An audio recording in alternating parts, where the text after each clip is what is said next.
Good afternoon, I'm Georgia Moylan with 2NURFM Hunter News. Two men are due to face court today following a police pursuit at New Lambton.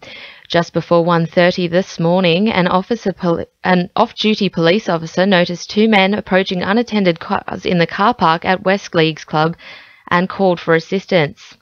A short time later, police observed the pair driving off in a ute and followed them onto nearby Harker Oval.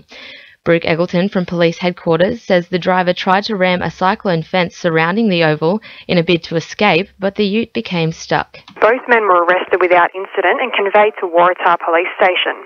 The 22-year-old driver from Summerland Point was charged with Sky's Law, suspended driver, drive conveyance without consent of owner and outstanding warrants.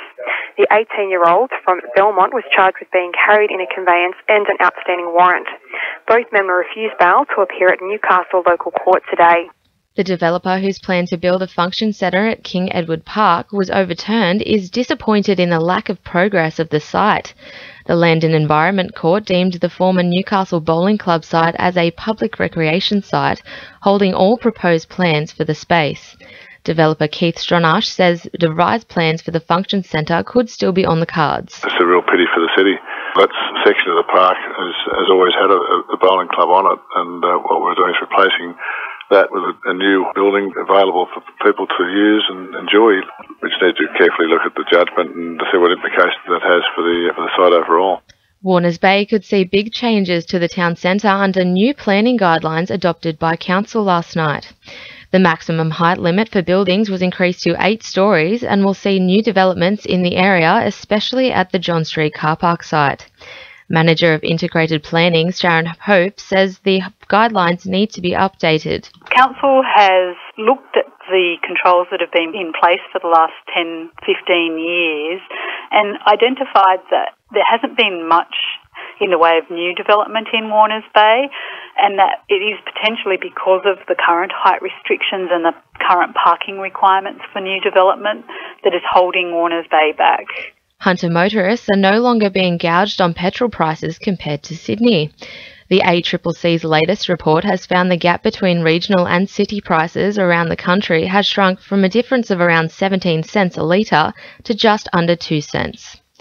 Maitland Council will tonight vote on a motion calling on the state government to make urgent improvements to Cessnock Road at Testers Hollow. After the disastrous flooding of the road in last month's storm, residents have gathered around 1,000 signatures on a petition to raise the road.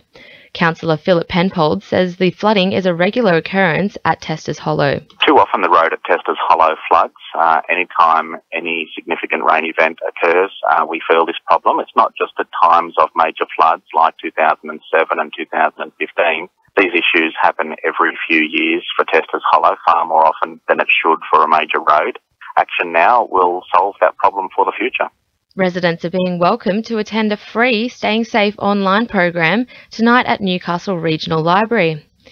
Being offered as part of National Law Week 2015, the program will include a panel discussion with special guest Kelly Tranter on how to keep you and your family safe online. The seminar starts at 6 with bookings essential for those wishing to attend. Updating sport. Newcastle captain Emily Van Egmond has become the second Hunter player to take home the Julie Dolan medal. Van Egmond joined the medal's honour roll at the A-League and W-League Awards in Sydney last night.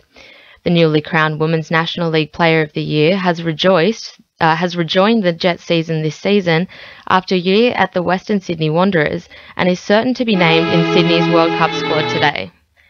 Lakes United will be well represented in the Newcastle Rugby League's 20-man representative side for the New South Wales Country Championships, with 5 of their players being named in Newcastle's representative side. Halfback Brad Murray will make his Country Championship debut for the Newcastle side, moving to Lakes this season after enjoying 2 grand final wins with his former club Western Suburbs. Newcastle will begin training this Thursday ahead of their first game in the Championships on 13th of June. And in athletics, Newcastle discus thrower Ben Harradine has secured his spot in the Australian squad for the World Athletics Championships in August after an impressive performance in Germany. 2NURFM news time is 12:10.